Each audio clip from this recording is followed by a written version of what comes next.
Hello, my love, and welcome back to another episode of the Queen of Pep Talks podcast. Happy Halloween. It is spooky season, baby. I am not a huge Halloween fan, although if you know, you know, we do absolutely love handing out the full-size candy bars on Halloween. So I am very excited for tomorrow night. It's currently Sunday as I am recording this episode. I told my husband as we were laying in bed last night, next year, I want to place a $5 bill on each candy bar. Like, let's just tape a little $5 bill on each candy bar. How fun would that be? Could you imagine the kids' faces just like freaking out? That makes me so incredibly excited. I love kids so much. I hear all of the time how incredible of a mom I would be. And while in my heart, I know I would be the most fantastic mother, it's just not what I want. It is just not what I want for myself and my life. And I hope we get to a point in society where that is just acceptable for a grown woman to say, I don't want babies, and it gets to be okay. Anyways, that is not the conversation we are having on today's episode of the Queen of Pep Talks podcast.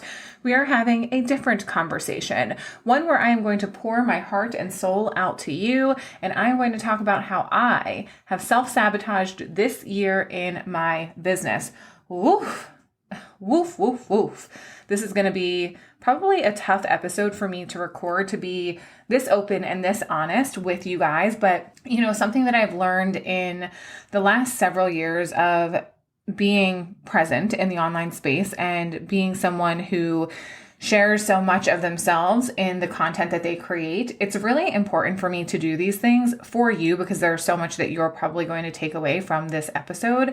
But it's also really important for me because on October 31st of 2023, how cool is it going to be for me to be able to come back and listen to this episode and remind myself like, wow, this is what you were going through this time last year and what growth you have experienced in the last year. So this is definitely a vulnerable episode, but I think it's a really important conversation to have. And doing this reflection was actually inspired by my coach, who shared recently ways that she has sabotaged herself in her business this year. And it made me reflect with myself in a way that was a little bit deeper, where I was intentionally looking for the way that I had sabotaged myself without even realizing that I was sabotaging myself. Of course, there were moments where I was like, could be doing different, could be showing up better, but I didn't necessarily feel like it was self-sabotage until I sat down and actually took a long, hard look at myself in the mirror.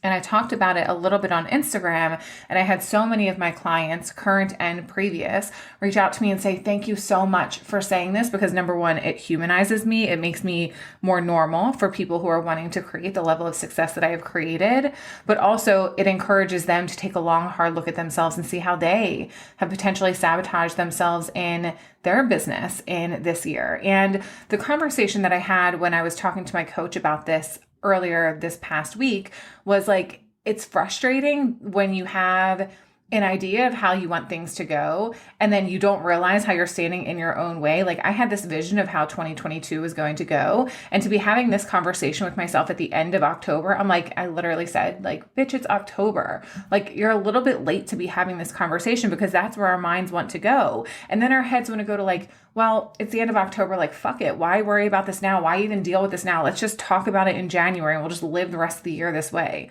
I don't want to live the rest of this year standing in my own way. As soon as the moment that I realize I am sabotaging and standing in my own way, you better believe that your girl is committed to moving out of her way as quickly as possible. And as soon as I had that realization earlier this month, I shifted things radically, and it is clear evidence for me of how things have shifted even so quickly in my business and how I feel in my business, by simply moving out of my own way and being committed to holding myself to an even higher standard in my business. It has been a fabulous month in my business. $15,000 in 36 hours. This past week, $13,000+ cash in my business. It's been an amazing, amazing month.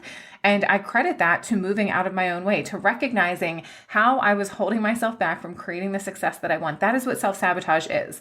How are you holding yourself back from creating the result that you want? And this may not apply if you don't have an online coaching business, but every single human self-sabotages in some capacity. We want to keep ourselves safe. We want to keep ourselves from embarrassment or judgment or not getting the result that you want. One of the conversations that I've had with a client of mine many times over, the fear and commitment of going all in on achieving her dreams in her business is because, like, what if I give it 100% and I still don't get the result that I want? Then what do I blame?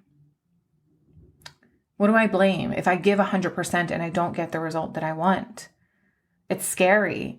It's scary to put everything into it and not get what you want. But a conversation that I think I'm actually sharing this week on the podcast on one of the morning messages is I don't fear regretting not achieving what I wanted. That's how I want to say it. I don't fear regretting not achieving what I wanted in my life. I fear not doing everything I could to achieve what I wanted in my life. And that's why I really care about remaining self-aware around my self-sabotage, because if you've heard me talk about this before, if you're a part of exclusive Pep Talks with the Queen, I did a really powerful podcast episode this month about grieving your past self. And one of the things that I said in that episode is that I don't believe the old me is just dead and gone. The self-sabotager, the procrastinator, the woman who did all of the things that damaged me and hurt me and made me feel like shit in my life, I don't believe that she just doesn't exist in me anymore. I am still the same person. I have just learned to be a woman who overrides those behaviors. My true self, has taken the driver's seat in my life, and that version of me, she's like sitting in the back seat, waiting for her opportunity to jump back in. She wants to take the wheel again, but every single day I wake up and make the choice that she is no longer taking the wheel in my life. And that's what I continue to do every single time that I have one of these hard, tough, like just soul aching conversations with myself where it's like, no, Jessica, don't sabotage, don't stand in your own way. But I want to share this because I want to normalize it for you. I want you to know that this year, I have still created radical success in my business, 30, 40K months in my business, cash in my business, serving thousands of women this year, creating dozens of new offers this year. I've still had radical success. If I can create that level of success while still sabotaging in some capacity, that for me is just mind blowing. But then I take a step back and I ask myself, where would you be, or who could you be if you weren't sabotaging this way, if you weren't standing in your own way, even if it's just a little bit, even if it's me just tripping myself every once in a while? What if I just moved out of the way?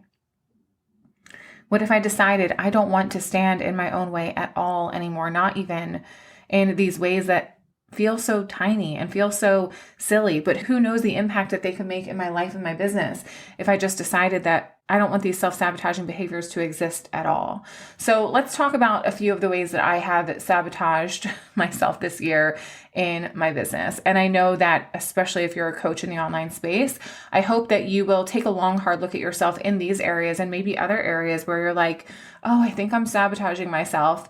Take a long, hard look and ask yourself, what do you want to be doing that you're not doing? And how are you standing in your own way of potentially getting the result that you want, but most importantly, being who you want to be for yourself and your business? So the first way that I sabotaged myself this year was I didn't celebrate myself nearly as much as I deserve to. And you may think, how does celebrating yourself tie into having a successful coaching business? It makes a massive, massive difference. If we want women in this world to hire us, or maybe you serve men, if you want clients to hire you, they need to see you as someone who is an authority, who is a leader, and who is massively, massively successful. And you are that, because if you weren't, you wouldn't have the business that you have. You wouldn't believe that you have the ability to help people achieve and overcome whatever it is that you help them with. But they need to know that. They need to know that, and you need to know that. And every time, I talk about this all of the time, every time that you celebrate yourself, you are deepening the belief in yourself, because you're proving to yourself, like, look at who I am and look at what I am doing. This year, I just stopped celebrating myself the way that I normally did. And I kind of picked it back up at the end of the year. Like, I think August or September, I started celebrating myself again. Once a month at the start of the month, I'm celebrating myself. But there were so many milestones that I had, huge influxes of cash, like high cash weeks in my business that could have been celebrated, podcast downloads that could have been celebrated, programs being created that could have been celebrated, clients having massive results in their lives could have been celebrated. It took a long time for me to even get balloons. The 3-year anniversary of this podcast came and went, and I didn't even say a word about it. Why? My business turned 2, I almost wasn't going to celebrate it. Why? And I know why, for me. And this is a hard thing to say and to share, because I don't like that I even have these thoughts at all anymore. And oh my gosh, here we go. This is going to be like a therapy session. In the online space, there are a lot of people creating massive, massive success. So much success, mind-blowing success. Like I look at my coach who makes $600,000 a month, like insane amounts of success, serving thousands and thousands of women every single month. Insane success. And I'm not there. And it's easy to convince ourselves when we see people doing bigger and better that what we're doing isn't worth celebrating. And I know better. And that's why I get frustrated with myself, because I know better. I know that the only way for me to inspire the people who want to get to the level of success that I have, because there are many, there are many women who haven't started businesses who would kill to make $40,000, $50,000 a month. There are so many women who have never posted a single post on Instagram that would love to have a brand that I have built. There are women that have been in business 5, 10 years who haven't yet hit even 10K months, who would kill to be where I am. But yet I am robbing them of the proof that it's possible to get to the level where I am. And I'm robbing myself of the experience of celebrating myself because I'm not where more successful people are. And I share this because it's evidence for you that even when you have created massive success, it starts to normalize. Everything in my life now feels normal. 40K a month, okay, that's normal, like no big deal. That's people's yearly salary. And I've normalized it to the point in my mind that it's no big deal. That's not okay with me. I don't want to normalize that for myself in a way that it's like, this isn't even worth celebrating. I want it to feel normal for my nervous system, where it's not like my body's in shock over things all of the time.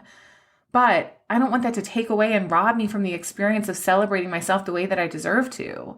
And not just financial wins like my podcast turning 3, wins like my business turning 2, wins like me showing up in my business and doing things that still terrify the shit out of me.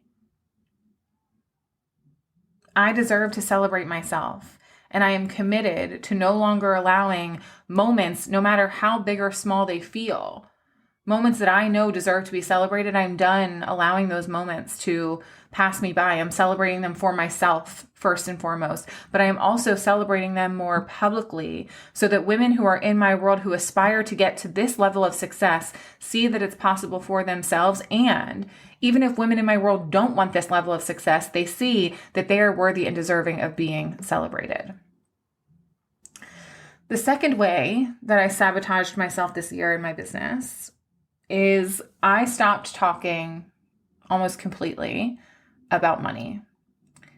And I did that probably because when I've talked about money in the past, I have been bullied by people on the internet. And that's really fucking sad. It is sad that me being excited about my level of financial success and the wealth that I am building and creating in my life triggers people, so they say hurtful, terrible things to me. People talking about how selfish I am, how all I care about is money, all I think about is money. And it's just not true. But the reality is, in the online space, making money is a part of the evidence for your clients, especially if you're working with business clients. That is a big piece of evidence that you know what you're doing, that you know how to create offers that sell, that you know how to build an effective product suite, that you know how to actually sell and launch, that you know how to have sales conversations. When you have returning clients, it shows that you're actually good at coaching. This is an important part of my business, is the money that I make. And it's a fine line for me of like, I didn't get into building my business to make a lot of money, but now I do make a lot of money. And don't I deserve to be proud of that? I don't ever want to be seen or hired just because of the amount of money that I make, but I want to be able to talk about it without people telling me that I'm a selfish bitch, or people telling me that I'm a liar because I buy my best friend clothes from Walmart because I'm still frugal. Like, it's just, the internet can be such a nasty place sometimes. And quite honestly, it can be exhausting, and it can make you doubt yourself. It can make you want to run away and hide. And like, when people attack you for doing certain things, it can make you not want to do them again because you just don't want to be made to feel bad again. And I know my heart and I know my intentions, and I know that I am not greedy and I am not money hungry and I'm not a person who only cares about making money. Those are those people's limiting beliefs around money. Those are those people's negative money stories that need to be worked on and rewritten. That's not my money story.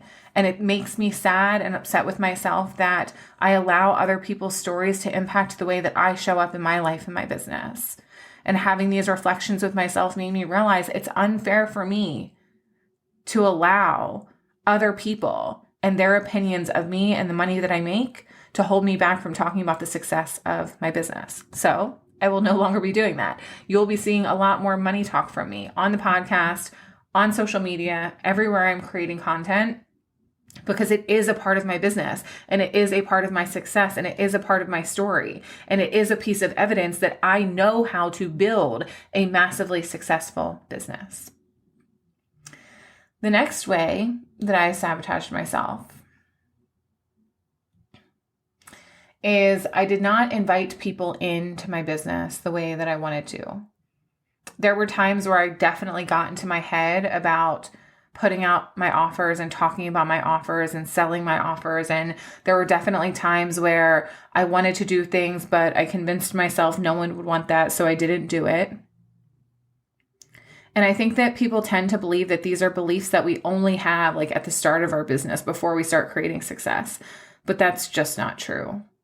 These are thoughts and limiting beliefs that we can have throughout our entire lives and our entire businesses. It's just a matter of how long are you going to allow yourself to believe them.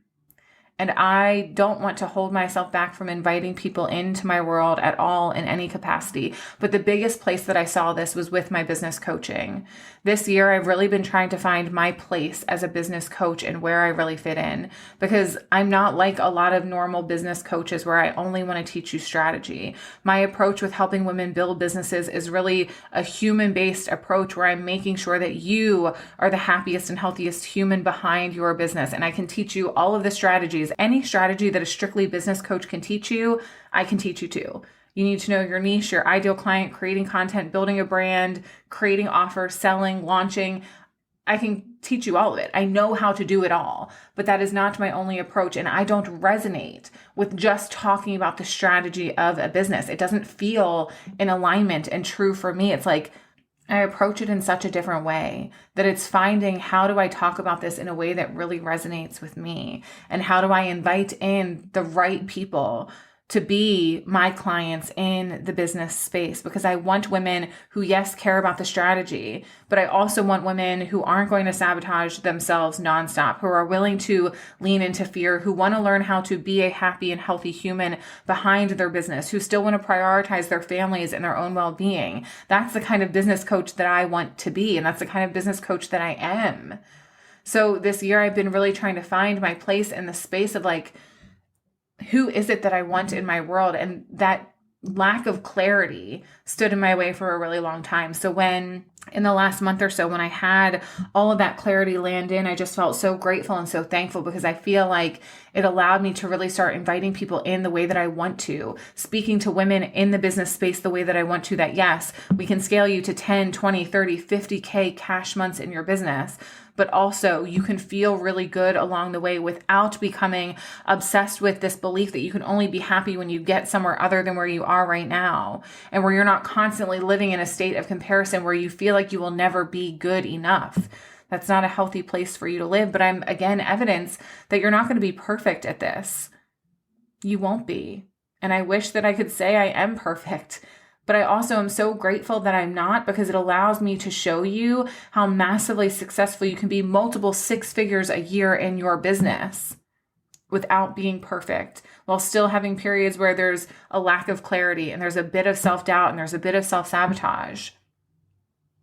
Being imperfect does not mean that you can't be massively, massively successful. So you've seen me talking a lot more about my business in the last several weeks, even here on the podcast with the Join Jessica series. I love to do stuff for free. And I think this was a big piece of what got to me this year. Was I had a lot of people say like, you don't do enough for free. You're always charging for everything that you do. And I've just let too much shit get to my head this year. I've let too many people impact the way that I feel about myself and my business, when it's just not true. So more invitations into my world are going to continue to exist moving forward because I'm not going to hold myself back or the women who need me. I'm not going to rob the women who need me of the opportunity to have their life changed with me by their side because of what assholes on the internet think about me. Okay. The next way that I sabotaged myself this year, gosh, this is a tough episode to record. It's like here I am just airing all of my dirty laundry. Here we go. The next way that I have self-sabotaged in my business this year, I have not talked about myself like the big fucking deal that I am. On last Wednesday's episode, I talked about, this is part of when I've had this realization. The last couple of weeks have been really full of a lot of self-reflection. Last week, maybe it was this week when I recorded the episode, I had this huge realization of like, Jessica, you are not seeing yourself clearly. You are not seeing how talented you are, how smart you are, how much you know, and the ability that you truly hold to change lives in this world. And I took some time and I thought and I reflected about the clients that I have worked with and how their lives have changed because of me and the work that we have done together, because of the things that they learned with me that they went out in their lives and implemented. I don't take credit for their success, but our work together was a catalyst for them to create the change and the success that they wanted in their lives.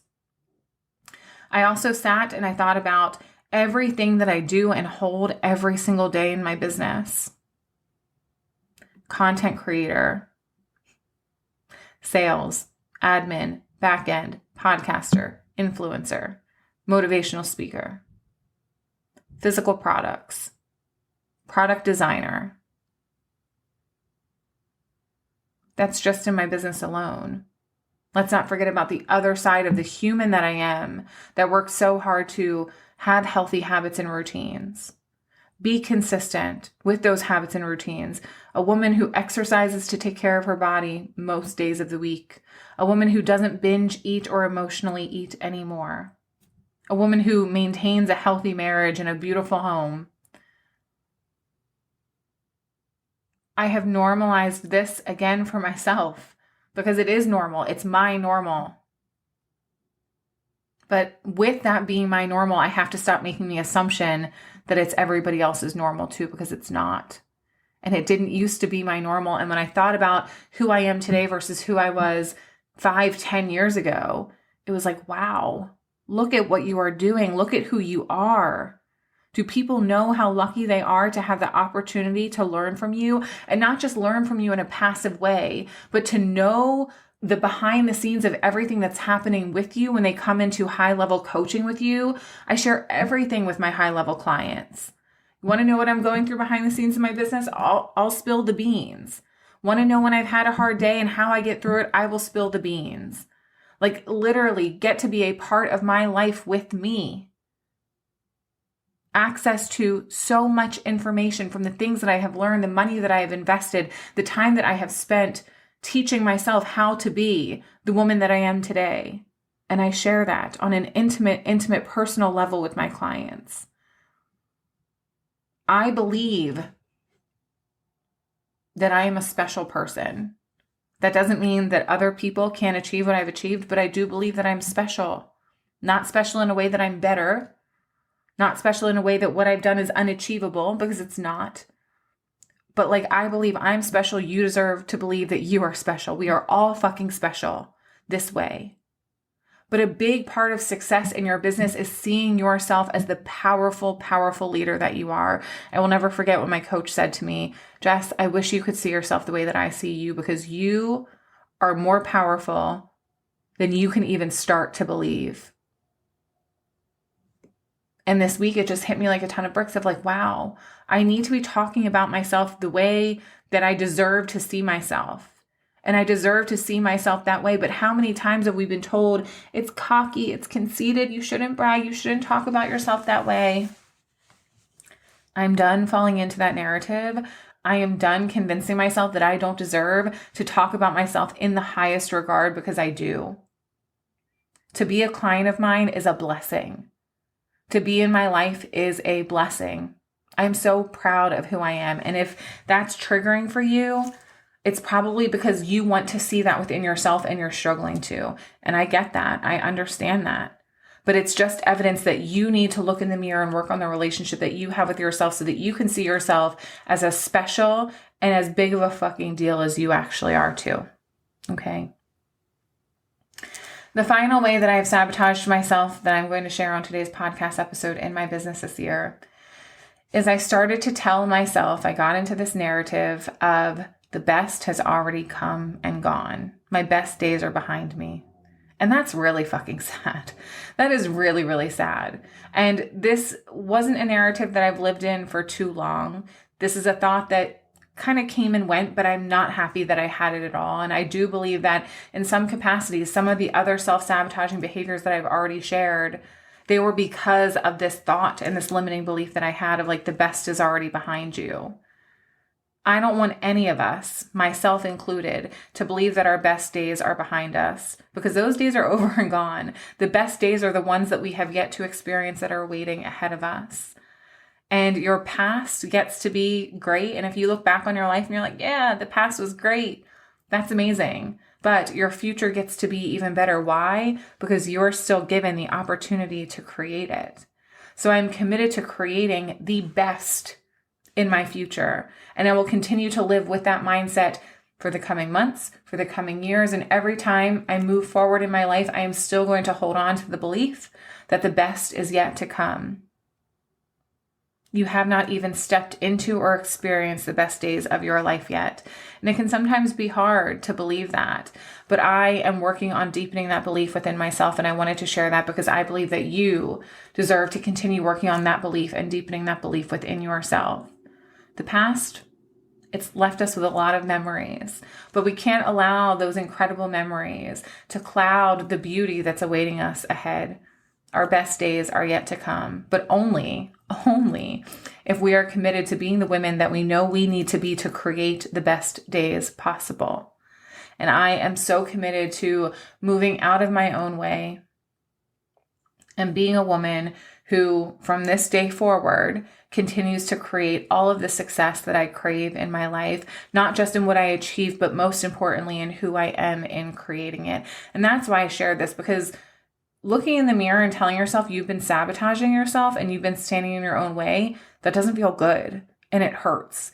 And I want you to know that that's a normal feeling for every single one of us. It doesn't feel good to look in the mirror and think, man, you could have been doing better. And we can start to create stories of like, look at all this time that you wasted. I am not inhuman. I still feel and experience everything that we all experience as humans. Our minds are so powerful, and I've done so much work to live with a different mindset, and I do, but that doesn't mean that I'm perfect. So I hope that in me sharing how self-sabotage can still be present in some capacities in our lives, but at the same time, we can still be creating massive success, because look at what I have done this year while still standing in my way just a little bit. And I have now fully moved out of my own way. And this may be a commitment that I have to continue to make to myself, continuing to check in and say, hey, Jessica, how is it going? Are you still fully moved out of your own way, or have you taken a step back in alignment with yourself where you're kind of blocking the success that you want? And a reminder and a nudge to move out of my own way again. The success that we are craving is available to us, but not if we continue to be the ones that hold us back from creating that success, okay? If today's episode resonated with you, it would mean the absolute world if you took the time to share that with me. I hope if you are trick-or-treating tonight, taking your kids out, celebrating Halloween, that you have the best night ever. Please be safe out there, okay? I love you guys so very much. If you have not already, it would mean the world to me if you left a rating and review on the Queen of Pep Talks podcast. As you know, it helps new people who are not familiar with me and my work and being in my world. It helps them access my podcast so they too can hear the message that I bring here on the Queen of Pep Talks podcast. Okay. I hope you guys have the best Monday of your whole entire life. And I will talk to you on the next episode of the Queen of Pep Talks podcast. See ya.